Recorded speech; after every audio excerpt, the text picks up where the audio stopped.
Good evening, everyone. Welcome to 11th live session for the course Functional and Conceptual Design from IIT Madras. My name is Neelarnab Dutta. I am a PhD scholar and a PMRF fellow from Department of Design, IIT Guwahati. So, in this particular lecture, I will cover key concepts from week 11 lecture videos. So, have you gone through the videos from week 11? Because the deadline for assignments is tomorrow, which is 12th of October 2022. So those who have not finished the assignments, please finish them on time. And since nature of the assignments are objectives, so I'll not go straightly and talk about the assignment questions. So the nature of the this particular lecture session will be conceptual. So I will try to clarify some of your doubts. Those are important for solving the assignments. Okay, so let's talk about what we learned in the last class, in the last week. So, do you remember the key concepts that we have discussed?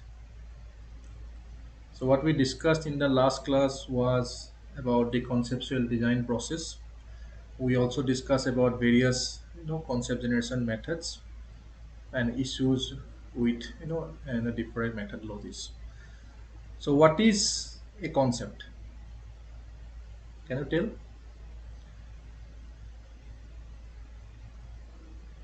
Yes.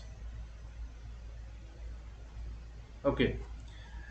So a concept is basically an approximate description of a particular technology or a functionality of a product, okay, which is going to meet a particular customer needs or functionalities. So basically, the concept is a approximate description. That means a concept can be altered, it can be modified, okay, it can be modified, okay, in order to satisfy customer needs later in the process of concept generation. Okay. So what we discussed in the last class was that in the concept design process, what we do is we use a systematic approach of developing concepts. So after we generate, after we do our functional decomposition. Okay. So so before functional decomposition, what we do? So basically, we used to have customer needs. Then based on the needs, we used to create specifications, right? And then we try to classify some of those specifications as constraints, some of them as functions, and then based on those functions, we try to do a functional decomposition of the product. Okay. Once we come up with various product functionalities, we then try to define the particular architecture by grouping various functions and making particular modules. So here we have various modules. Okay. So till this stage, and we have a a more like a theoretical understanding of how things needs to be done. After that, we enter in the concept generation phase. So basically, in a concept generation phase, we start with generating lot of ideas. So from a pool of ideas, then we concrete, make those ideas a bit concrete and convert those into concepts. Okay. So what is the difference between idea and concept? I discussed this in the last class. Anyone? You can use the message box. Okay. So basically, idea is something which is loose in terms of description. So it's a loose description of a product, approximate description of a product functionalities, and sometimes it is not connected well, not well connected. Okay, not well connected. Probably, for example, if you are making a coffee machine, okay, you can say that okay, coffee machine will be like a box, and then and there will be some sort of button, and the coffee will dispense. But there is no interconnection of how this button button signal is converted into this particular dispensing mechanism. Those details are not there. So this is more like a very a high level non-connected loose description of the product. Okay, however, concepts are more concrete. So concepts are more concrete in terms of their feasibility. Okay, these are more feasible ideas. Basically those are ideas only, but those are more feasible ideas. There are more concrete definition of the product functionalities. The functions are defined and how they are interconnected and how they are, what sort of interaction the user needs to do. All those user interactions, all those needs to be defined when you are defining a particular concepts. Okay. So this was what we discussed. Then we discussed about various issues of conventional approach of concept generation. So basically, conventional approach is that where we do not use any sort of systematic methodology for concept generation. So basically, the way earlier we used to develop concepts is like, okay, if we are from some particular background, and from the problem, straight from the problem, we try to come up with some sort of solution. So the problem in this particular conventional approach is that, first of all, this particular approach end up having limited number of ideas. Okay, so we end up having limited number of ideas, and then also there can be bias, because bias of disciplines. Like if you are from mechanicals, and most of your ideas will be mechanical solutions, and if you are from electronics, and solutions will be electronics. Again, there may be issues like when you go to the production phase, you may actually face issues with development, because during the concept development phase you did not consider various aspects which would be probably more possible if you could communicate with other professionals, other experts in the field. Okay. So because of these issues, we go for more systematic approach, which are like, and there are two main categories. So other than conventional, so there is conventional approach, then we have the intuitive approach, and then we have the logical approach. Okay. So in the last class, I discussed about intuitive approaches like brainstorming, 635. So these are more like more like using a group of people and ask them to generate ideas intuitively via divergent thinking. Okay. So the difference between brainstorming and 635 is that in brainstorming, there is used to be a group leader. Okay. And generally the group leader along with other people from various technical background conduct a brainstorming session. So the group leader describe the particular problem, and the solution space he is looking for to the team, to the participants. And the a particular brainstorming session take place for around 30 to 40 minutes. And during the particular brainstorming session, the participants are encouraged to give wild and exaggerated ideas. Okay.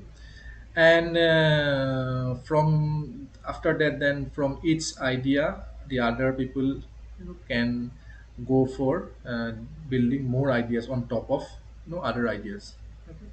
So at the end, the team leader records all the ideas. Okay, and he then try to generate some sort of memory map. So memory map basically nothing but he try to categorize and group various ideas, and try to see where particular solution lies, like where particular solution space lies. Okay, so I gave an example in the last class, like a for a medical device, like the for a wound healing device. So I showed you like there were solutions in the space of, like dressing. There are dressing solutions. So a lot of concepts come under, some sort of dressing for wounds. Then there are solutions for electrotherapy. Okay, again negative pressure wound therapy. There were solutions. So like that, we categorize various ideas using memory maps. And once we generate these memory maps, later we go for concept selection. The other process, which is 65, is a bit similar, but here the benefit is like, in brainstorming session, the ideas are not very concrete. Ideas are not supposed to be concrete, but exact working descriptions are not, uh, cannot be collected in a brainstorming session, because the ideas were generated mostly as a, as a write up, or as a some sort of non-connected small diagrams. So it's not very easy to understand and to how these concepts are collected. So, and it is later, it became a headache for the team leader to actually make a sense of all the sort of, data he collects during a brainstorming session. So that particular problem can be addressed by using the method 65. So where there's a round table and there are six participants along with the team leader, and they were given, papers in, and each particular uh, participants were given two papers, and they were asked to, generate three concepts each. So once they finish their concepts, the paper needs to be passed to the next member, either in a clockwise manner or a anti-clockwise manner, and then the other member then try to generate new concepts on top of the original three concepts. So this way, if initially there are three concepts, so now this person adds to three more concepts. Similarly, again this particular person will add another 3 plus 3 plus 3. So this way everyone's concept get, you multiplied, and in a particular, session, a session ends when uh, each member get his own seat back after a five, round of, not round, after, moving the particular seat in five consecutive numbers. So in that particular instant we call this as a one particular round of 65. And that then again we continue that for another five sessions, and in between each sessions we take some break for discussions. So this way what we, the benefit is like that, now since people are working at individual level on a piece of paper, so they get more time to elaborate their concepts or the ideas. Okay, so you get a more detailed record of information, and there's a less headache for the team leader later to extract those ideas. Okay, so I hope that much is clear. Okay, so last class we discussed that much. So in this particular lecture, I will cover another approach, which is again an intuitive approach of concept generation. So this is a combination of brainstorming and 65. So the limitation of brainstorming session was that, the ideas are very much vague, and it is difficult for the team leader to later generate the memory map, and then to connect all those ideas to really, develop concepts.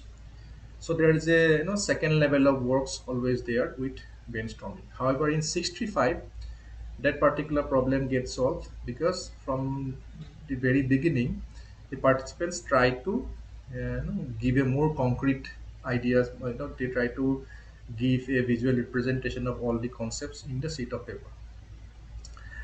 But the problem is here that, like, since here we use only six people, okay, so the number of peoples involved are less.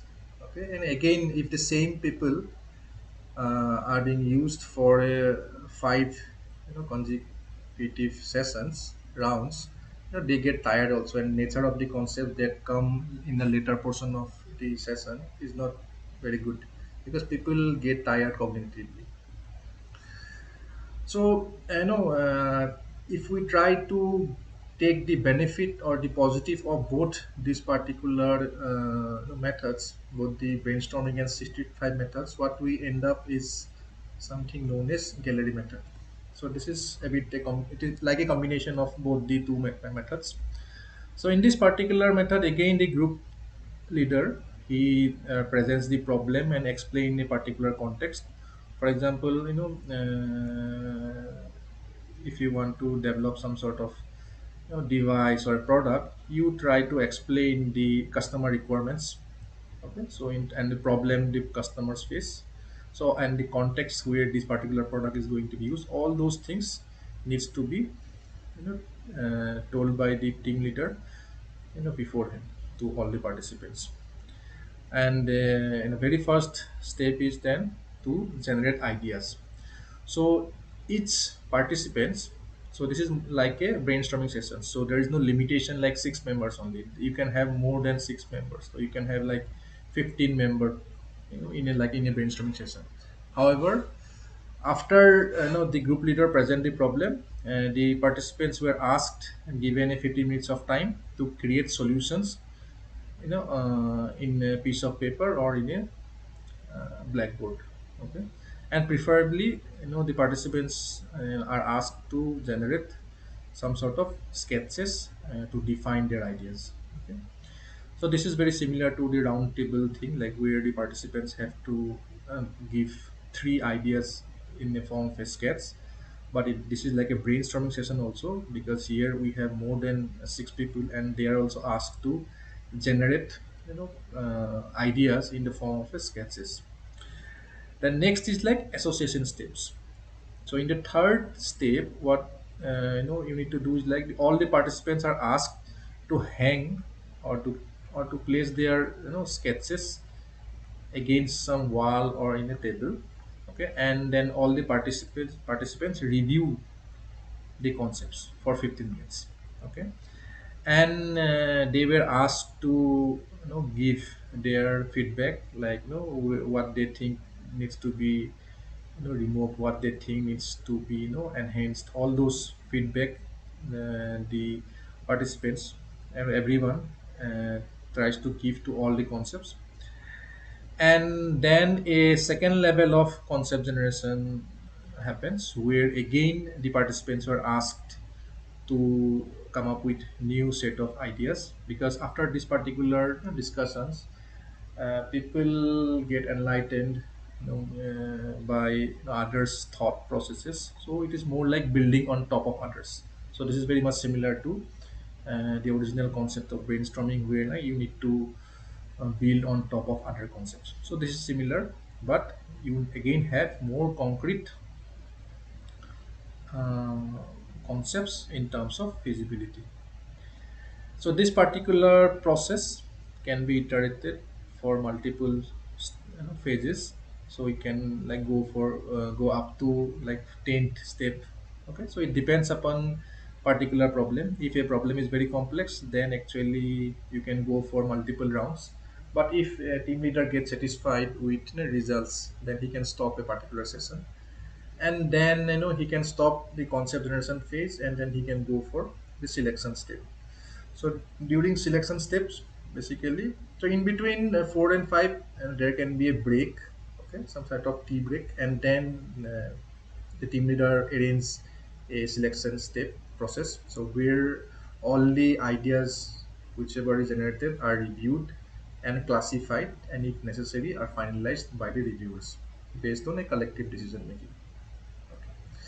And during this particular intuitive process, the team leader can ask various questions to the team members, which may help the members in triggering some of the concepts, ideas. So the possible kind of questions can be like, how can we adapt this particular mechanisms, or how can we modify this particular portion. So during this particular association steps, where people discuss others concepts, then we can ask this sort of questions.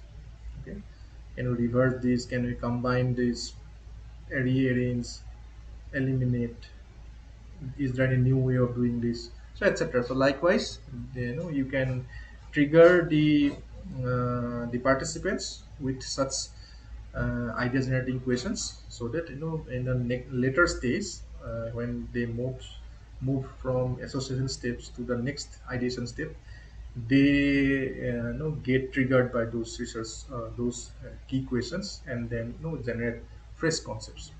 Okay, clear? If you have any doubts, please feel free to ask. So you can use the message box. Okay.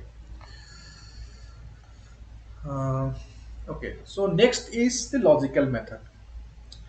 So what is a logical method basically? See what happens in a intuitive intuitive method is like,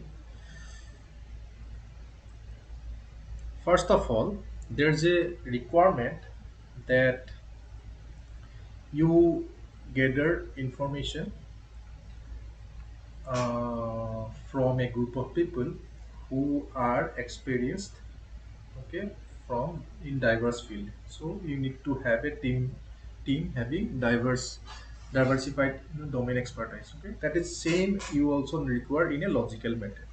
But the way how these ideas being generated, there is no proper logical explanation, because it's more like the intuition, what how a particular participants come across, come up with a particular concept, is always based on what is his previous experience, okay, what he had seen in the nature, or what he thinks, by the process of analogy, okay, by process of analogy or any sort of exposure, his prior experience, okay, all those things matter when actually you generate concepts during a intuitive methods.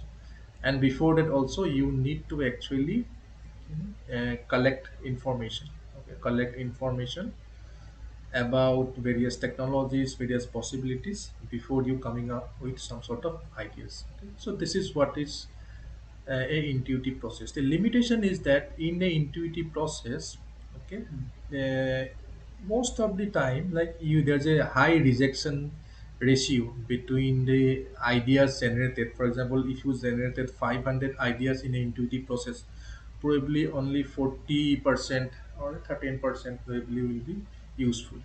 Okay, so this means the effort you put in generating those concepts is not justified in terms of the actual realized concepts you can actually have at the end of a intuitive methodology. However, it's not like that, like you can avoid intuitive method and only go for a logical method. In sometimes logical methods also cannot justify much, and even an intuitive method actually can give you greater results, because anyone can participate in an intuitive method, and for logical method needs to be a bit smarter, okay, in terms of logical reasoning and analysis. So basically, in a logical method is more like a systematic analysis, okay, of various requirements, functionalities, and then trying to develop concepts, in a more logical manner. Okay, that is what is a logical method of concept generation. So in this particular class, so I'll be discussing one of the very popular logical method, which is called trees. Okay, so the trees is a abbreviation for a Russian word. So in English, it is called TIPS, means theory of inventive problem solving. Okay, the same when you can translate this particular English into Russian, the abbreviation you end up is trees. Okay, so this was developed by a Russian scholar, who is Genris S. Altshuler. And what was his research was that he searched and analyzed over 400,000 patents, okay, in order to check in some sort of relationship between novel uh, design solutions, okay, novel design or inventions,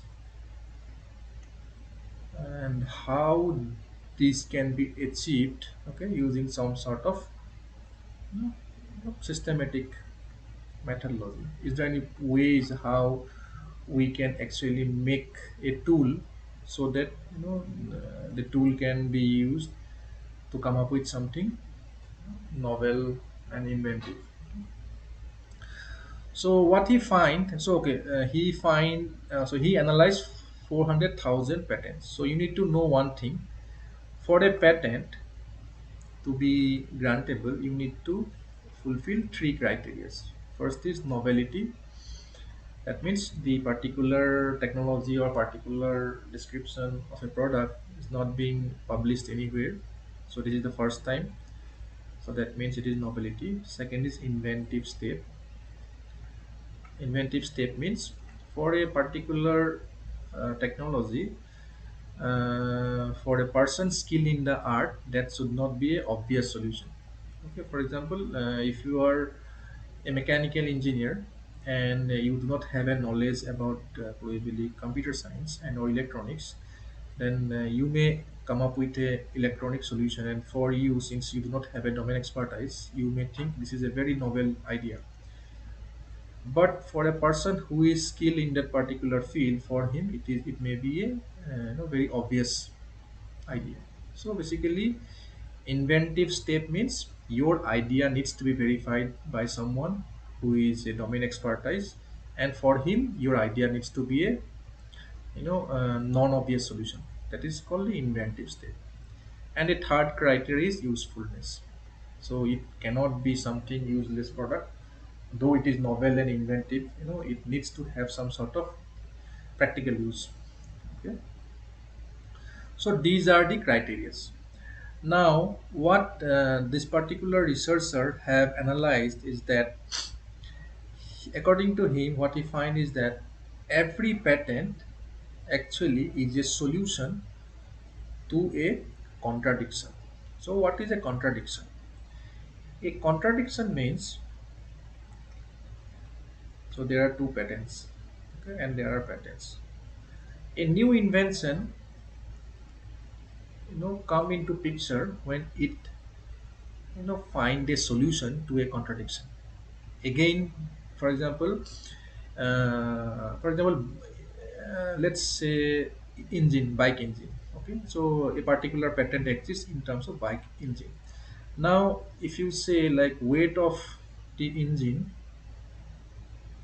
versus the horsepower, okay, so a bigger engine only can produce more horsepower, right? So a 300 cc or 600 cc engine cannot be a small engine. So because you need the piston, the cylinder size, okay, and it can be like four stroke. Okay, it can be parallel twin, parallel or serial, like all those, v twin. Okay, so all those configuration can be there. However, one important fact is that there is always a clash between the horsepower, the bhp of a particular engine versus the weight. Okay, so these are contradicting. That means if a particular patent exists that, okay, my engine produce 31 kilonewton of power, okay, however the weight of my engine is 100 kg, so the speed in which you can ride the bike will reduce because the weight of the engine. So a new patent may come which says like, okay, I am achieving 300 kg newton, but now I make the engine by only 95 kg. So basically, a solution is also always address a contradiction, what he tries to define. Similarly, like if you see patents on any particular product, for example, Apple phone, if there are patents on phone, okay, there are some sort of contradiction probably. probably the display size versus the way you can hold a particular phone. Okay, so you cannot have a large display, and again you want to have a good ease of use, okay, and ease of navigation. So those are the constraints, within which actually people design, and always new patterns, new solutions come into picture when you try to address a contradiction. So that was his, what that was what he identified by reviewing these 400,000 patterns. And later, what he identified was that this contradiction, all sort of contradictions, can be generalized into only 39 engineering parameters. That means he's trying to make he trying to reduce the effort of a designer in in trying to looking for various functionalities or parameters, or the issues, by reducing the number of engineering parameters that define all sort of novel ideas into only 39. Okay, so this is something interesting. And later he said like these 39 engineering parameters which contradict with each other. So this the nature of the parameters can be like here, like weight, okay, then power, okay. So like that he said there are 39 engineering parameters, and if you feel that in your design, because you are increasing something, it is conflicting the interest of another parameter. So this is parameter 2, this is parameter 1. If you are increasing something and the other parameter decreases, that means that is a particular parameter what you need to consider, for concept development. Because for others, if you are increasing something and that particular thing also get increased, okay, then you don't have to actually think crucially for generating new concepts. You can always keep on increasing this particular parameter and let this particular parameter also get increased. However, the desire is to reduce this, and because you are increasing this particular thing get reduced. Okay, so that is a contradiction. So he said like if you can identify such engineering contradictions out of those 39. So he said there are 39 engineering parameters, and out of those 39 parameters, if you can identify your design contradictions, then you can actually there's a checklist from of 40 engineering principles, and from that you can identify your solution, and using those engineering principles you can actually generate concepts. Okay, so let me clarify these things. So suppose you have a problem. Okay, so problem, for example, the bike engine example, bike engine. So the contradiction here is that bike weight, okay, versus the bhp, the power. Okay, okay. So the first thing that actually you try to identify is the contradictions. Okay, and what he said is like there are 39 engineering parameters which define all sort of you know uh, contradictions. So basically these are examples like weight of a moving object, weight of a stationary object, length of a stationary object, area, force, velocity, pressure, shape. So likewise there are 39 such engineering parameters.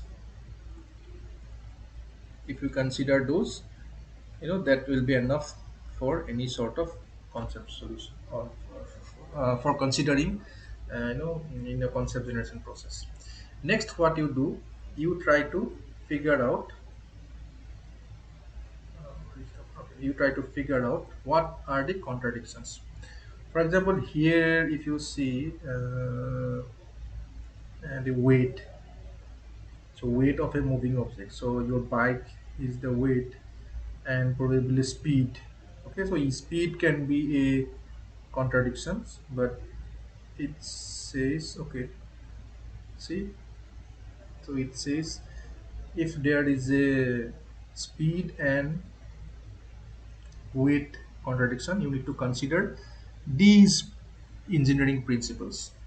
Okay, and these are the 40 engineering principles. What he said, like if you consider these engineering principles as a solution to the contradictions, you will have some sort of, so you can have some guidelines, so easy way to generate concepts.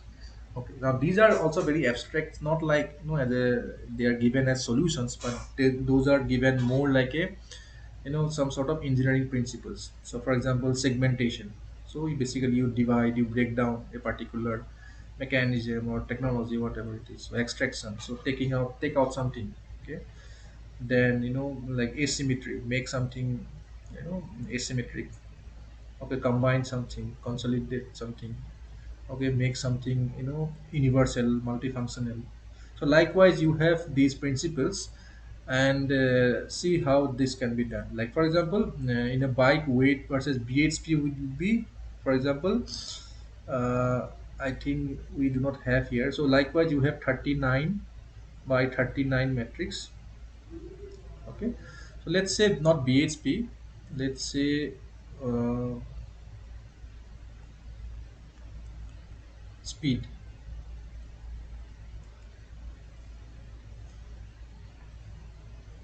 Okay, speed of the bike. So if bike will have more weight, it cannot go much faster.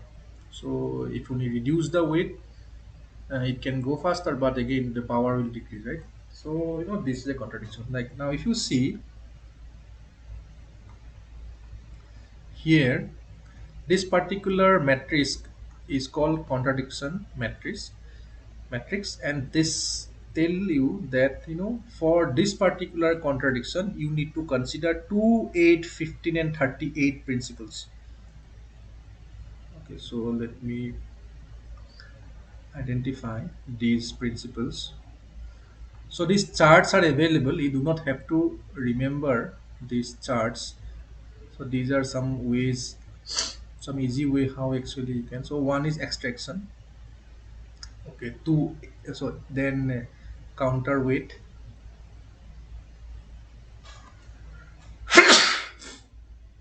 then dynamics, and then 38 accelerated oxidation.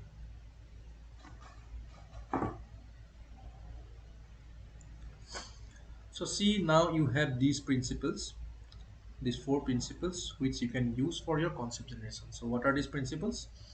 You use the principle called extraction, you use something called counterweight,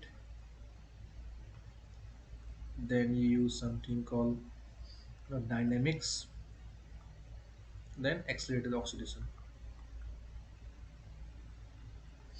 Okay, so see, now based on these principles you can think like, okay, extraction, probably you need to reduce or extract, remove some material. Probably you need to consider some sort of alternative material, so you can achieve the same horsepower.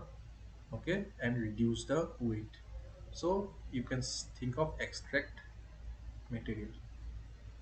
So for your engine, the cylinder, you consider the same shape, but you now think about alternative material, or alternative, or take out some portion of unwanted material, and think about restructuring the engine more, giving the same strength by changing the structural integrity, trying to give, um, trying to reduce the material, and trying to establish the same strength by giving some sort of this sort of functional structural arrangement. Similarly, counterweight. So basically, since it's a dynamic weight, when you move, probably if you think like the weight makes it difficult to balance, okay, in a high speed. So probably you can shift the weight of the bike and balance the CG in such a way that at high speed also it is easy to balance the bike. Okay. Similarly, dynamics, like you can also think like, okay, during motion, can we take the benefit of this motion so that the weight can be reduced. For example, if you try to create some sort of aerodynamic shape or some sort of aerofoil structure, probably you get some sort of airlift, and you try to reduce the weight of the bike. Okay. This is how actually aircraft flies, although it's have very much weight.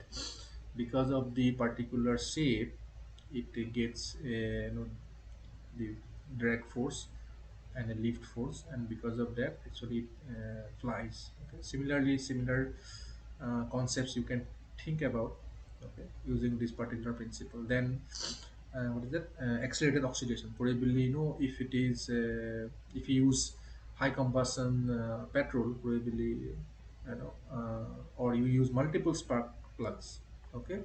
So the combustion rate will be faster, so you can still achieve higher speed, although the engine is a bit having a more weight.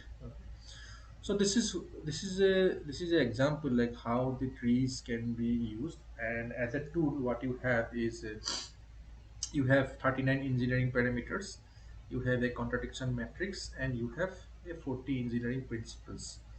And based on that, actually you can actually then go for concept generation, and this makes your life a bit easier, because now you don't have to come up with 500 solutions and end up selecting only 40. So here the rejection ratio will be far less, because it's more systematic and more logical in nature. Okay, clear? Okay. Okay, so here's another example for trees. So in this particular example, I'll be talking about how we can use trees technique for conceptualize a electric iron. So basically, a electric iron is something that we use for making wrinkle-free our clothes. Okay, so after we wash our clothes, you get in our like t-shirts, in other clothes we get lot of wrinkles. Okay. The reason being, like the way the cloth get dried, the ridge line or the various uh, the patterns that actually get formed while keeping the cloth in a moist state, when they get dried, we used to have those wrinkles. Okay. Okay. Although this is like a wet cloth, because if you keep this particular cloth in some bad form, then you used to get those wrinkles. Now electric iron, what it do, it tries to heat up and the fabric and try to create straighten these wrinkles and make a particular cloth wrinkle free. Okay, so that is the purpose. Okay, so everyone knows that, so I just try to explain you these things, the logic, like how and why this happens, and how we can use a trees method to uh, get some concepts out of it. So the problem that we face with the present days uh, basic electrical iron boxes are that they are very lightweight. So lightweight is good one way, that it is ergonomic and it is easy to handle. Anyone can do a iron job. However, because of the lightweight, clothes do not uh, get wrinkle free easily. Earlier, we used to have the heavy metal irons, and some of them are electrical also, and some of them are like charcoal based. but because they have some sort of their self weight, it is very much easy for them to get press or make clothes wrinkle free. So the problem is that heavy iron make ironing easy. However, heavy iron is difficult to use and require more force. Okay. Similarly, the other part is like if you use a lightweight, uh, ironing ironing is difficult. And by ironing means not ease of use. Here, ironing means uh, you are trying to make the cloth wrinkle free. Okay. So the conflicting parameters. The first thing you try to identify here is that what is the conflicting parameter. So you have a list of 39 engineering parameters, and you try to identify what sort of engineering parameters you are trying to identify. Okay, you are trying to use, in your concepts. So in your concept, you try to use here like weight of a moving object, yes, and probably the force. Okay, so you need more force, physical effort. So basically this is manual force. It's not gravitational force, it's like human manual force that you require for pressing. And it's these two things are contradicting. Like if you require more weight, if the weight of the iron box is more, you need less force. However, if you increase or if you reduce the weight, you need more force. Okay, and also if weight is less, it is easy to handle. Okay, so if you next is you try to check the contradiction matrix. So this matrix tell you like, okay, these are the two uh, parameters that are actually conflicting, okay, in nature. So based on this particular contradiction matrix, you can identify what sort of engineering principles you can consider. So here it says 8, so counterweight. Okay, again 10, 10 is prior action. Then 18, 18 is vibration. And 37, 37 is thermal expansion. So these are the four these are the four principles that you can use for your concept development. So what are those concept counterweight? So let me check here how we can use this. Okay. Okay, so counterweight. So counterweight means anti-weight. Probably,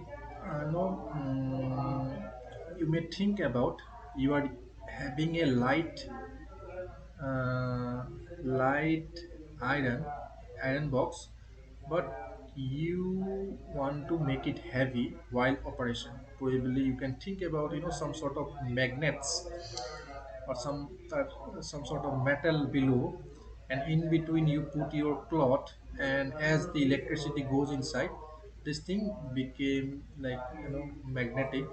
Okay, and this, because of this particular magnetic force, okay, you feel it is heavy although it's a lightweight. So only while pressing, while supplying electricity, only this thing get heavy, and then you can make use of it, and you can easily slide it over this particular metal piece, and this thing actually this can easily make this particular cloth wrinkle free. Okay, next is prior act. Okay, so prior act is something like, you can think about you have a electric iron. Okay, and what do you think of this? Sorry for interruption. Okay. Um, Sorry.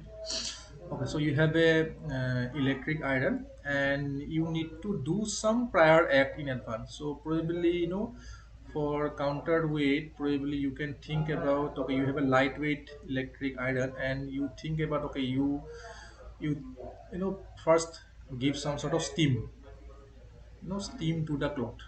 Okay, and that way even lightweight iron also can be used for doing good ironing or pressing. Okay, and vibration, so you can think like, okay, while the cloth is in a wet condition, why don't we vibrate it and vibrate it till, so we just try to vibrate the whole thing, lets the wrinkle get away, and let the cloth dry in a vibrating mode only.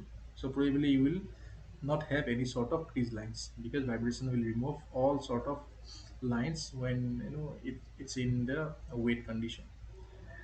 And then you can think about thermal expansion. Okay, so how thermal expansion can be used?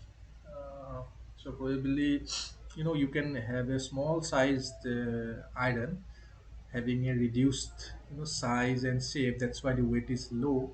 But because as it increases the heat, the size, the bottom size get increased because of thermal expansion. And now you can use this iron, although it's having the same weight, it can press a larger surface area. So this way also you can counter weight. Okay, so these are various concepts like I have generated just now. And imagine like I don't have to intuitively come up with 500 solutions or 50 100 solutions, and out of which I need to just arrive at these five solutions. Straight away I can go for these principles, and then using these principles I can come up with many concepts. Okay, so that is the benefit of using a more systematic methodological approach in concept development, and which trees this particular methodology provides. Okay, so I think that much is clear. Okay, so next is your concept selection phase. Okay, so this is the last phase in a product design process. And what we do in a concept selection process is that from a set of initial ideas, okay, or set of initial concepts, okay, we try to evaluate the concepts and then come up with to a number which can be workable, which can be later go for testing for further product development. So for example, in the concept generation phase, we end up having for example, you end up having 100 ideas. Okay, so these 100 ideas are initially ill-defined,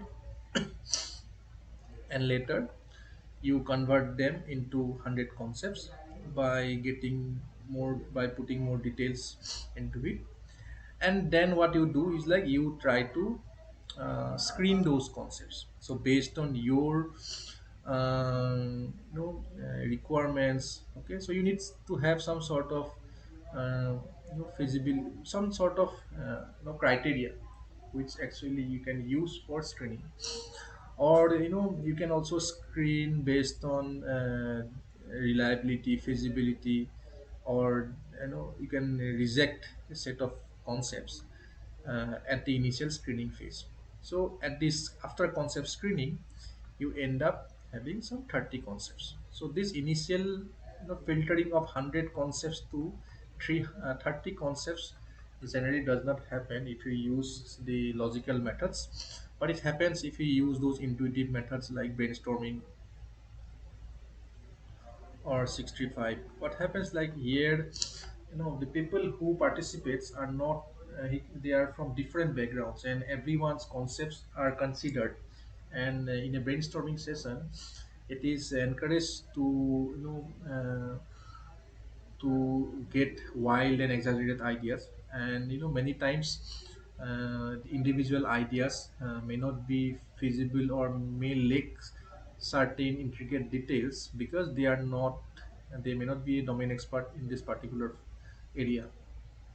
Okay, so out of so many concepts, you reject a lot of them based on your requirements. Okay, so these initial concepts, like 30 concepts you generated, you then next go for concept scoring.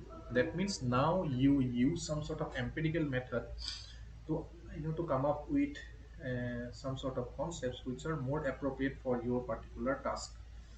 Okay, so for to score or to rate the concepts, you need some sort of criteria. Okay, so what are all these criteria? Can you tell? Okay, so customer needs, right? So as we initially discussed in the lecture 2, lecture 3, like, we design concepts based on customer needs. Now customer needs are qualitative in nature, like, for example, portable, okay, fast, okay, user friendly. So those are very much uh, qualitative in nature. So we can consider customer needs also as our, need criteria. And also we can consider other concepts like, no, other criteria like functional criteria, functional requirements. So once you convert these customer requirements into specifications, and then from the specification, when you identify some sort of functional requirements, you can use those also as uh, criteria to score and rate concepts. Okay, and based on this scoring and rating, you then finally select few concepts, one or few, one two concepts that you actually later evaluate based on testing. So based on user testing, by developing some sort of initial low fidelity or detailed modeling, you actually go for concept testing, and later you can finalize one or two concepts for production. So this is basically a brief idea how concept selection is done. It involves, so after concept generation, it involves first concept screening, then concept scoring. So this is an empirical way. So we use some sort of need some sort of matrices. Uh, okay, and we have some sort of criteria, and we have various concepts, and we try to rank or rate these concepts against these criteria.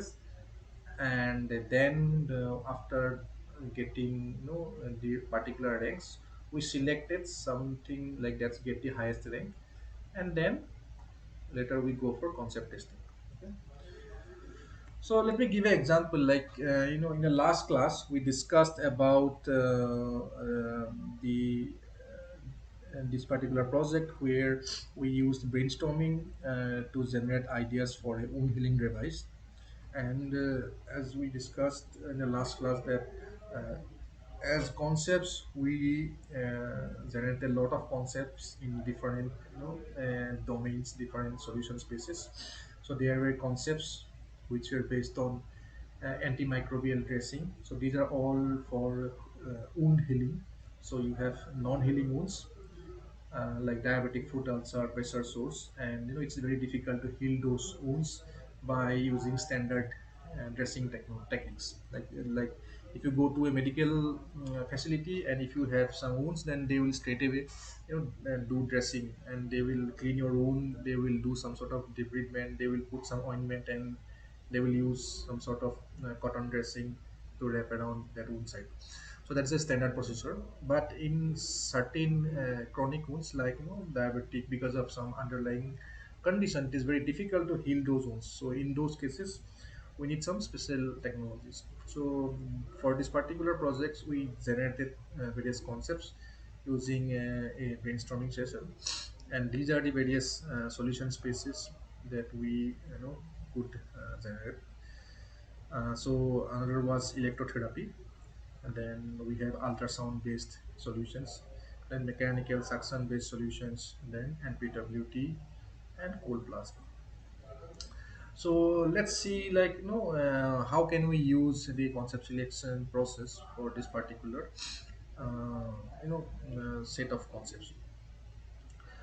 So the first thing, like, let's assume that we have six concepts after concept screening.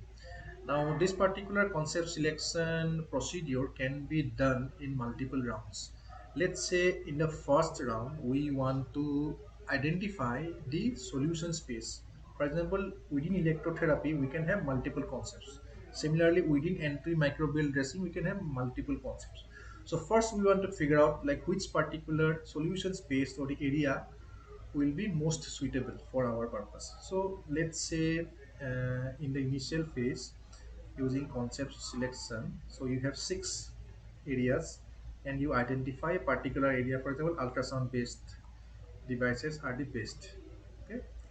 Next, again, you can do for concept selection, and within ultrasound, if you have eight devices, then you can again do a another round of concept selection, and there actually you can select particular few, like one or two ultrasound based devices, and then you can go for user testing of those concepts for further selection.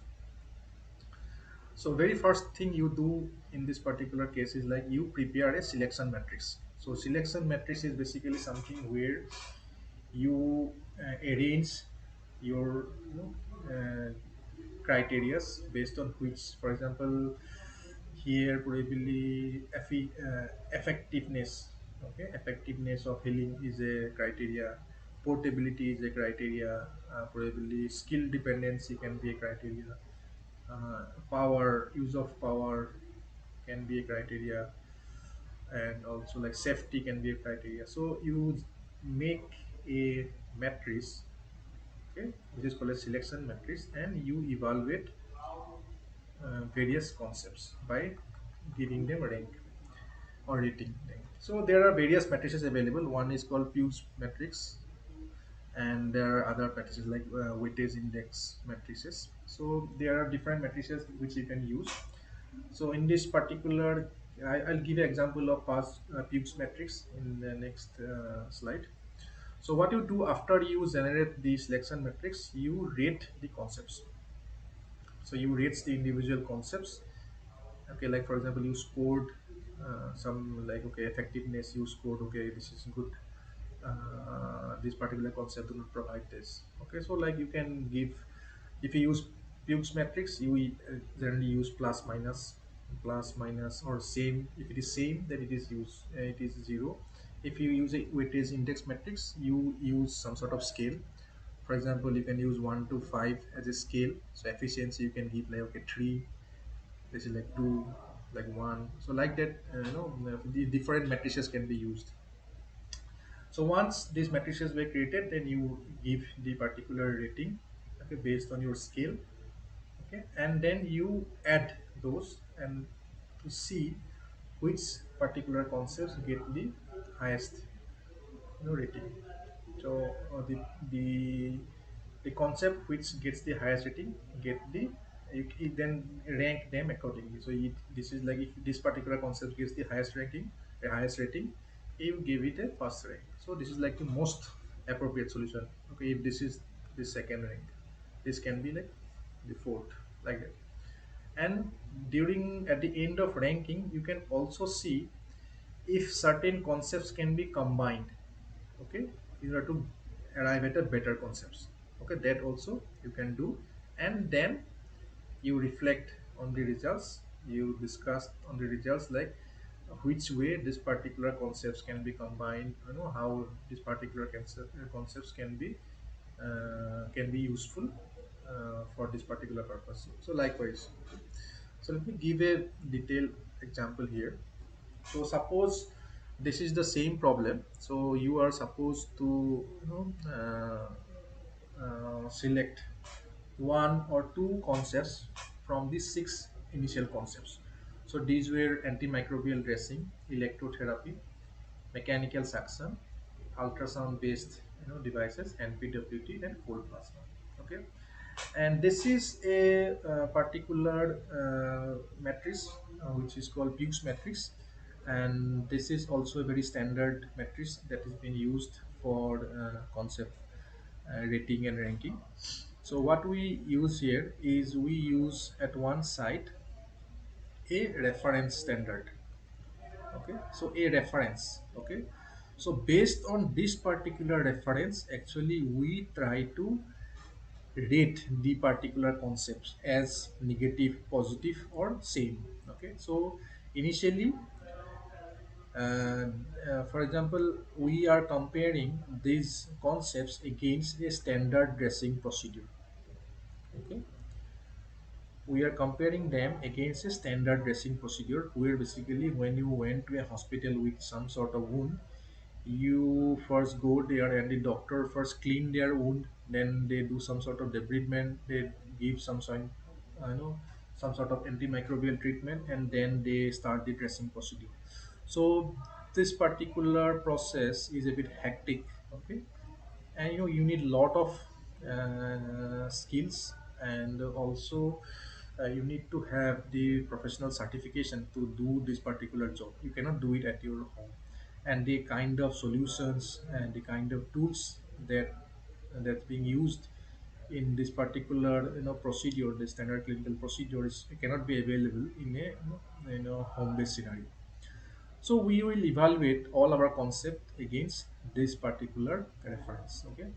So in Puke's matrix, we use a single reference and then we try to compare the other concepts. And later we can compare based on their scoring all different concepts. So for example, let's see here. Like for example, if you consider a antimicrobial dressing. So antimicrobial dressing is nothing but like a pets, and you have some sort of antibiotics. Uh, there are different technologies by chemicals that can have this particular antimicrobial properties. So this is a ready-made bandage like kind of thing, which can be used for any sort of. So in terms of cost, okay, this is a bit costly because of the material used. So you can say this particular feature is a negative feature. Okay. Similarly, technical complexity means in terms of complexity of use, you say like, okay, you see this is a bit more complex. Okay, safety wise this is same, ease of use wise this is same, portability you said okay this is a bit more portable, this is good. Okay, and then okay, sorry, tech complexity means it's less complex.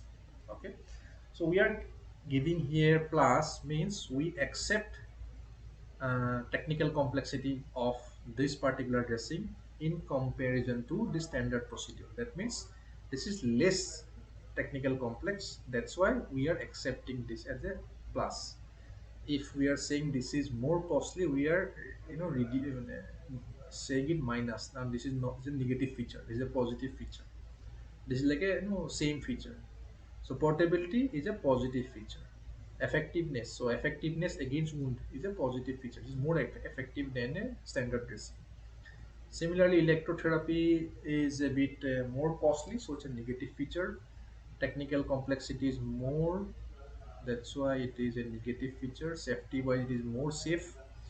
If it's a device, it doesn't involve any human error. Then it's a easy. It's a ease from ease perspective. It is again a positive feature. Portability. It's a portable device. It's very effective against in comparison to standard process. And mechanical suction are again it will be costlier, so it's a negative feature. Technical complexity is there. It is again negative. Safety wise, it's not again very safe because there's a mechanical springs and mechanism involved, so it's not always very safe because if you see the particular concepts, actually you have some sort of spring mechanism and it tries to extract the exudates in a mechanical by generating some sort of mechanical suction pressure.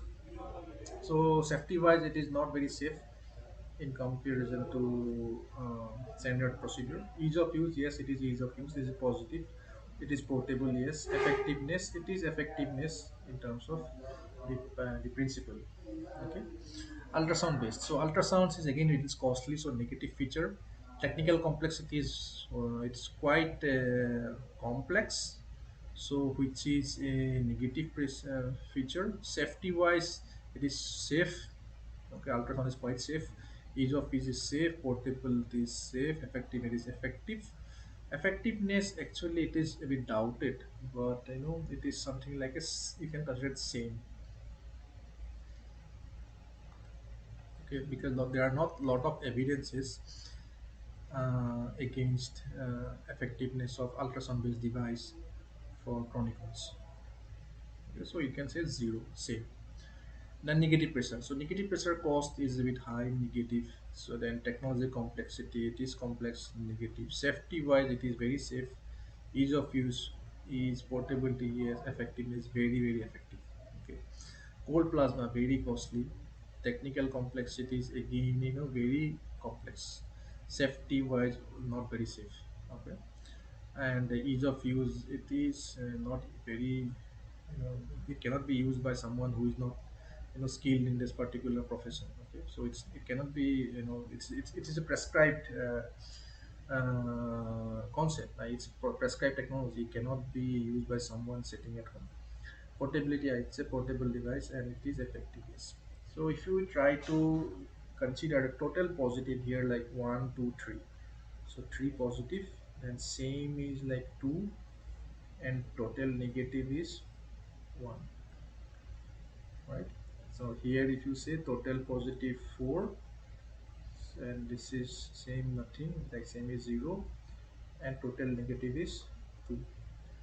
So now we are trying to check the aggregate scores for each particular concepts. So you have 3, then 3. So total 3 positive, 3 negative. Here again ultrasound based is 3 positive, 1 same, and then you have negative, 2 negative. Then for this you have 4 positive and 2 negative, and here you have 2 positive and you have 4 negative. So overall, if you see, you have to now subtract negative from positive. So it is 3 minus 1 2, this is 2, this is 0, this is again if it is same, then you can say there is you can consider this actually, because same means it's already there in the standard, so you just consider the positive and negative only. So it is 1, this is 2, and this is minus 2. So if you see, there are 3 devices that scored actually same. Okay, that means you rank those as 1 1 1. This is the ranking 2, this is the ranking 3, and this is like the ranking 4. So as a concepts, you will look for concepts, uh, like you will look for solution which are based on antimicrobial dressing, electrotherapy, and negative pressure wound therapy, NPWT.